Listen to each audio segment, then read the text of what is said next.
This week on Discover Oklahoma, we celebrate the 5 Moons, Native American ballerinas who wowed the world, and the dance legacy that lives on. We'll take a lesson, then taste native flavors, find treasures from the past, and visit a cathedral with a story to tell. Come with us to Discover Oklahoma.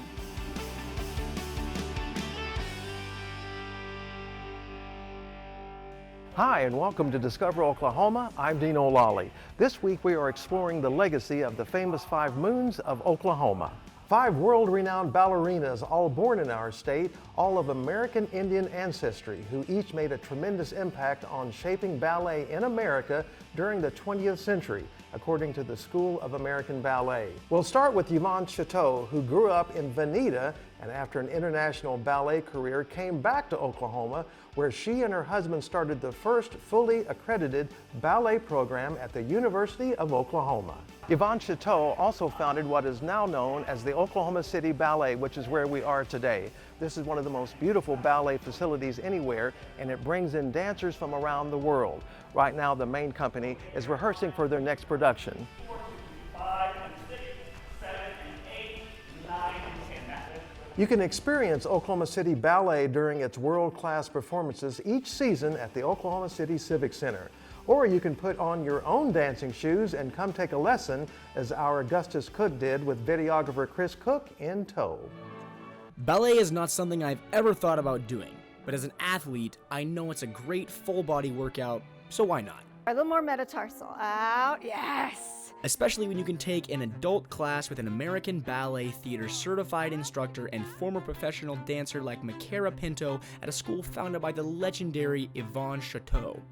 I am actually one of her former students. She was one of the 5 Native American ballerinas. And I grew up in the school, and I went away to Utah for college. Came back here, joined the company, danced for the company. I've held several positions within the company and the school, but now I'm the school administrator. And I've been teaching for over 25 years.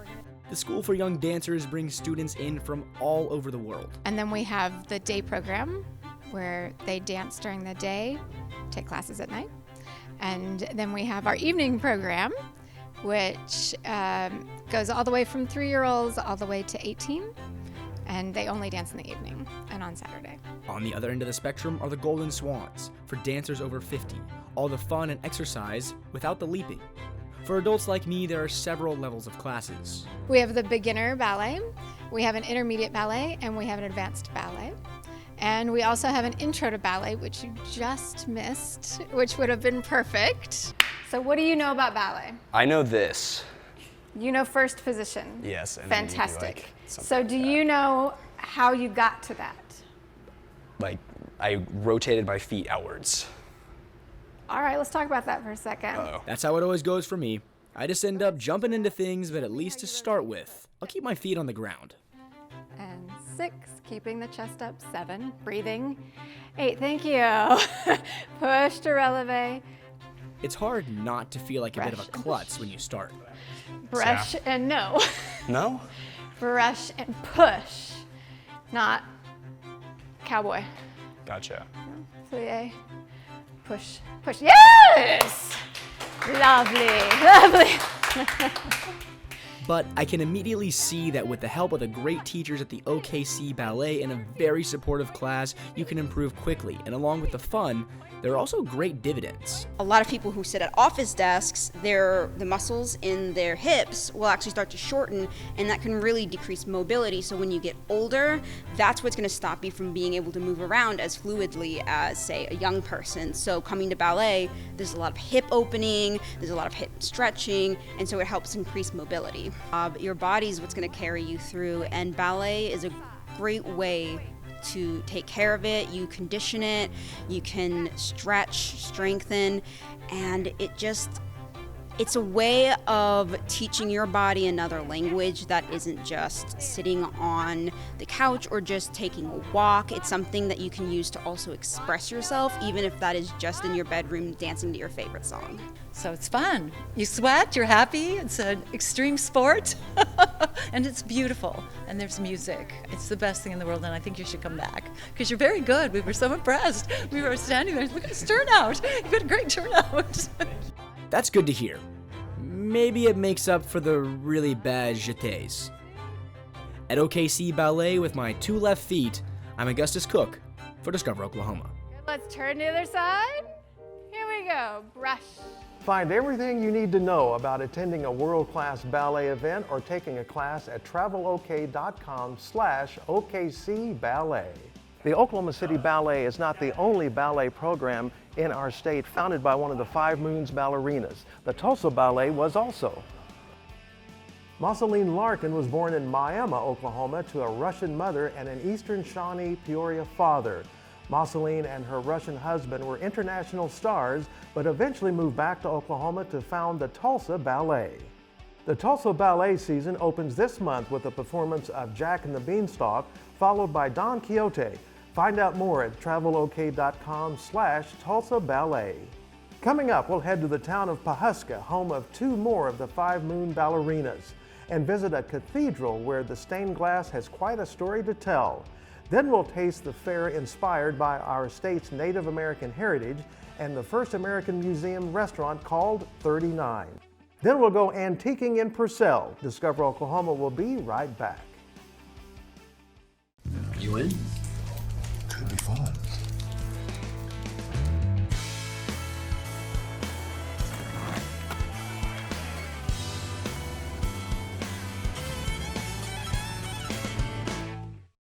Welcome back to Discover Oklahoma from the fabulous home of the Oklahoma City Ballet, where they are preparing for the start of their fall season. But next we're headed north to the home of 2 more of the 5 Moons ballerinas, all Oklahomans, all Native American, and all considered trailblazers in American ballet. Maria and Marjorie Tallchief were both born in Osage County and were members of the Osage tribe. Maria was the first American star of the Paris Ballet. Both women became world-renowned in the dance world.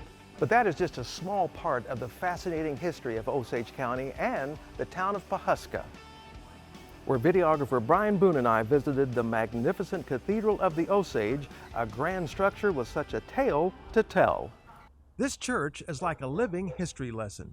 Absolutely. So sacred architecture done well is a catechism in stone. So the more that we study the sacred architecture and art, the more we understand of our Christian faith. The Immaculate Conception Catholic Church, also known as the Cathedral of the Osage, has been a fixture in Pawhuska since 1925. The Osage Nation and its people had struck oil, and at that time the Osage were the richest people per capita in the world. They commissioned the best stained glass window makers in the world to create these magnificent windows which combine Osage traditional art and a traditional German Catholic art. But construction was halted for a time by the beginning of World War I. And they boxed up all the windows, sealed them and buried them in sandbars around the rivers around Germany, and hope and pray they'd survive the war. And then they let us know when the war broke out that they finished almost all the windows, but not all of them. So we got the rest of the windows done by our mediatory company, the Prato Regali. The Italian Americans finished the rest of the windows. And then when the war ended, they dug them up. And thanks be to God, they were preserved. They were able to put them on trains and boats and trains, and they finally got them here. And we finally installed them in 1925. And you can tell that it's done by a different company because it doesn't have the Osage ribbon work style framing that all the Germans wanted to do. So all the German windows have a very clear Osage influence. And the Italian ones, because it was kind of our plan B, just looked like kind of traditional Catholic stained glass windows with a white marble frame. There are 22 stained glass windows altogether, the majority of which are in chronological order, starting with the birth of the Lord in Bethlehem. But one window, though, is quite exceptional and unique. It features Osage chiefs and tribal members who were alive when the window was created. So the church had to get permission from the Vatican to do that because it's uncommon to have living members of a parish depicted in sacred art. Usually you have members of the Holy Family, the characters of the Bible, or canonized saints. It's very rare to have living members depicted in sacred art. But the reason for it was historical accuracy. Our parish didn't want a German guess about what an Osage person looks like. So the Osage window has 4 chiefs of the tribe and their families, and a previous pastor to the Osage, Father John Schoenmakers, who was a Jesuit priest and the first residential Catholic priest to serve the Osage. So we have 4 chiefs of the tribe and their families in that window, and those are relatives of our current members, so they can see their own family when they come to Mass. People travel from all over the world to view these stained glass windows. The beauty and detailed work of the windows is simply stunning, and the history is vividly rich in culture. So it was a collaborative effort between the German stained glass window makers and our parish. We wanted to have a clear evangelization of the tribe, but having an accurate historical depiction of what Osage people look like. Everybody loves beauty. So you should just come over and enjoy, whether you want to take a tour or not, just come and enjoy the beauty of the life of Christ. Take some time to pray if you so desire. The beautiful windows here tell an amazing story. And remember, this was a project a world war could not stop, nor Vatican rules hinder. These are considered to be some of the finest stained glass windows in the country. Come to Pawhuska and you'll see why. You can plan your visit to the Cathedral of the Osage at travelok.com/Osage Cathedral. We have one more of the 5 Moons ballerinas to mention. Rosella Hightower, born in the tiny community of Durwood in Carter County, she was of Choctaw descent. Rosella first wowed the ballet world as a last-minute stand-in for an ailing lead ballerina. Her Giselle brought the New York City crowd to its feet. You can find a tribute in bronze to all the 5 Moons in the gardens of the Tulsa Historical Society. All 5 American Indian ballerinas are honored in sculptures based on their favorite dance photos.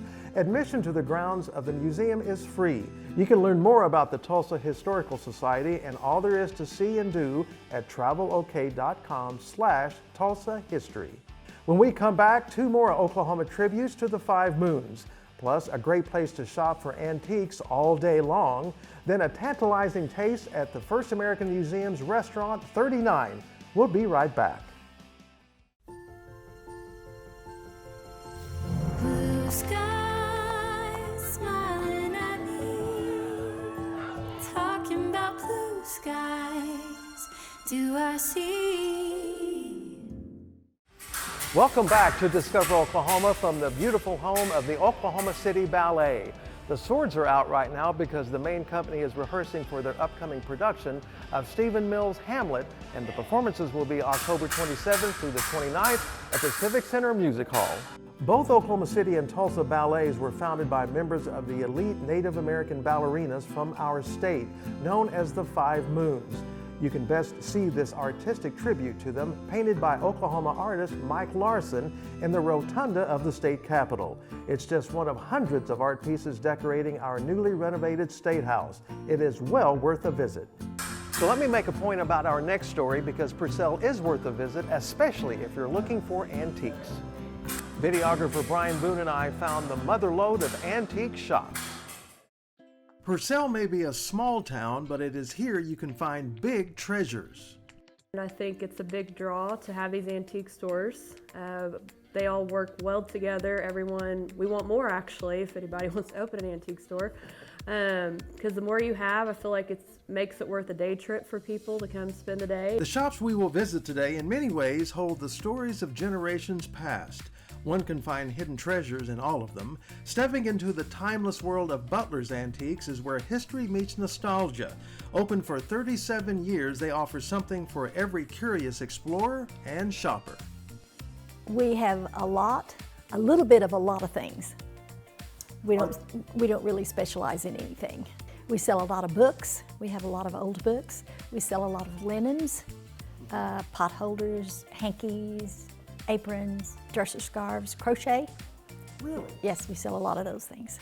From the eclectic collections at Butler's Antiques, where you can find a little bit of everything, we make our way up the street to Grapevine Antiques. It's there we will explore the intricate craftsmanship of some of their specialized items. We're known for our glassware and figurines and that type of thing. We sell a lot of smalls, we call them, but it's glass. Now, we don't do very much in the way of furniture at all, but we do have a few like end tables and things, but we don't do furniture. Just a stone's throw away is Auntie May's Antiques, which has been open close to 30 years. Cindy Millsap has owned it for the last 5. We could have easily have followed the signs here, which will make sense in just a moment, but their specialty provides a colorful journey through the past. We do a lot more of the vintage signs, the rusty metal, the rusty junk, we're not so much glassware. We tend to be a little more rustic here at Auntie May's. We do have a section of war memorabilia, which is very popular, and we, like I said, we carry a lot of rusty stuff, just a lot of old tools and a lot of old books and different things like that you don't see everywhere. I will also add that they have an entire section devoted to Made in Oklahoma products. Finally, we are going from iconic signs to timeless furniture. Welcome to Main Street Vintage. Our main niche is vintage furniture. I've been obsessed with furniture and interior design since I was a kid, oddly enough. And, I've been collecting it for a long time, and at some point you have to do something to get rid of some of it. So naturally, selling furniture became part of my life. And I just love it. I love getting furniture. So we're furniture forward. We specialize in furniture, but we also have all the accessories and the vintage, charming stuff to go along with it. Clinton's shop is located on site where he refinishes or paints the many different pieces of furniture and makes them like new again. Purcell's antique shops offer not just pieces of the past, but also a glimpse into the wonderful stories and craftsmanship of bygone eras. Be sure to give yourself plenty of time to browse if you make the trip to Purcell. We'll link you to all of them at travelok.com/Purcell Antiques. And now it's time to dine and check out one last tribute to the Five Moons ballerinas at Oklahoma City's incomparable First Americans Museum. We'll be right back.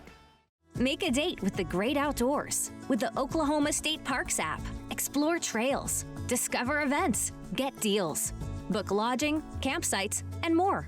Download the Oklahoma State Parks app. Experience a state of wonder. Welcome back to Discover Oklahoma, coming to you from the headquarters of the Oklahoma City Ballet. Now, both the Oklahoma City and Tulsa ballets are kicking off their new seasons in the coming weeks, so be sure to get your tickets right now. Go to travelok.com/OKC Ballet or Tulsa Ballet to find their websites. Both of Oklahoma's major ballet companies were founded by members of the group of ballerinas known internationally as the Five Moons, all Native American and all from our state. You can find one more tribute to them at the First Americans Museum in Oklahoma City, where the theater is named for them. The masterfully designed First Americans Museum is not just a place to go learn about Native American culture, but also a place to taste it as well. Our Deanne Stein and videographer Tommy Evans sit down to sample the native flavors at the FAM's restaurant simply named 39. As you meander through the exhibits at the beautiful First Americans Museum in Oklahoma City, you'll find 39 reasons to stay and eat. We really wanted to make this different. We wanted to have this restaurant become a destination in and of itself. Like the museum, 39 Restaurant offers dishes that represent the 39 tribes who now call Oklahoma home. Of all the places to do a native foods menu, an indigenous foods menu, Oklahoma just seemed perfect. Loretta Barrett Oden is the consulting chef at the restaurant. She is also a woman of the Citizen Potawatomi Nation Reservation. To work with this project in Oklahoma is, it's a homecoming. It's in my heart. She studied and worked with indigenous foods for 30 plus years, bringing her expertise to the kitchen. This is part of our Three Sisters saute. So it's the Three Sisters of corn, beans, and squash, and then some of their friends, the beautiful quinoa and wild rice. And these traditional ingredients make up 80% of the indigenous foods used in the dishes. And I want to bring in this cornbread because that is a really Yes. popular one, isn't it? Absolutely. You know, cast iron skillet cornbread, and it's kind of like grandma or mama's old cornbread, except we do add a little bit of whole kernel corn, roasted corn. It's pretty good cornbread. It sells really well. Would you like to try some? Yes. Okay. I had to tone down the heat level. Yes, and well, this is not hot, so for me, it's good. Good. So I love the fact that they started our indigenous foods added here. That really is wonderful. I really appreciate that they did that. It's good. I love it. There's plenty to love, like this hominy stew with braised pork shoulder, stewed hominy and spices topped with shaved radishes, scallions, and cream. And let me tell you, it was delicious. Or you can try this popular salad with a plate of baby iceberg covered with queso, blue corn, scallions, a house-made tomato sumac dressing, and cornbread crumbles. Very authentic, native inspired, very tasty. Charles Colby is visiting from Northern Virginia and ordered the Three Sisters and grain entree. It's a stew that's made with native grains. It's got ingredients. It's got squash and roasted corn and quinoa and another kind of grain and wild rice. And I had it with some turkey cutlets. Very good. The restaurant sources its food locally from several tribal groups. The buffalo roamed here for, by the millions pre-contact, so we have a really great buffalo burger. It's awesome, and we do some big fat, home cut fries with that. I think it's great, especially the fry bread. We love fried bread, and I'll come back and eat here. That's for sure. Then top off your visit with dessert. We had this delectable creme brulee. Not gonna lie, I did not share this one. And how could I forget the bar? Here you'll find themed cocktails like the Pricarita, a margarita with pear syrup, or try the Res Dog, a bourbon with a smoky effect. There's also an extensive award-winning wine list. Because of the nature of our menu being based in the Americas, most of our wines are American-based. And the location is perfect. The restaurant overlooks the Oklahoma River, which at one time was the Canadian River, where many tribes set up their encampments and traded goods. But the river's still there, and we hope to utilize that to transport people instead of goods. This speaks to the tribes that call Oklahoma home now. Loretta will never miss a chance to visit a table. Her way, she says, of giving a history lesson through food.